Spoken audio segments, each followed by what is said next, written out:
चलिए अब कोई दिक्कत नहीं होगी, जवाब दीजिए फटाफट से कि where does the most absorption of the nutrients occur. तो सारे बच्चे लगभग, कुछ बच्चे आंसर कर रहे हैं स्मॉल इंटेस्टाइन, तो जितने बच्चे स्मॉल इंटेस्टाइन आंसर कर रहे हैं वो बिल्कुल सही आंसर कर रहे हैं।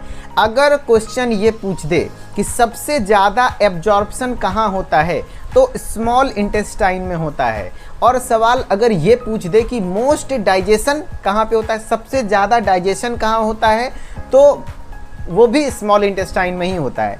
तो ध्यान रखना, एक लाइन में लिख रहा हूँ, मोस्ट डाइजेशन सबसे ज़्यादा डाइजेशन एंड मोस्ट एब्जॉर्प्शन यानी कि दोनों चीज़, डाइजेशन हो चाहे एब्जॉर्प्शन हो, सबसे ज़्यादा आपको यहाँ स्मॉल इंटेस्टाइन में देखने को मिलता है। ठीक है, जैसे मैं एक डाइजेस्टिव सिस्टम का आपको फिगर दिखा रहा हूँ। ठीक है, डाइजेस्टिव सिस्टम को ही आपको पता है जीआईटी भी कहा जाता है, कई बार इसका फुल फॉर्म पूछा जाता है जीआईटी का, यानी गैस्ट्रो इंटेस्टाइनल ट्रैक्ट, और इसी को हम लोग एलिमेंट्री कैनाल भी कहते हैं। एलिमेंट्री कैनाल कहने का मतलब हुआ कि आहार नाल, जैसे भोजन मुंह के द्वारा लिए और खाना गया पेट में, फिर पचा उचा, उसके बाद एनस के द्वारा बाहर निकल गया, तो यहाँ से लेकर के माउथ से लेकर के एनस तक के द्वार को एलिमेंट्री कैनाल या जीआईटी गैस्ट्रो इंटेस्टाइनल ट्रैक्ट कहते हैं।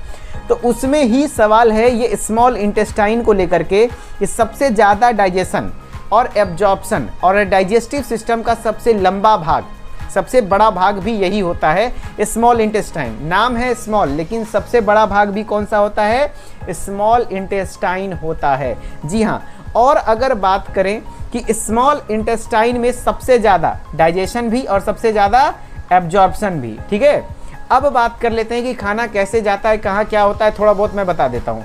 जैसे माउथ है, माउथ को बकल कैविटी या फिर ओरल कैविटी भी कहते हैं।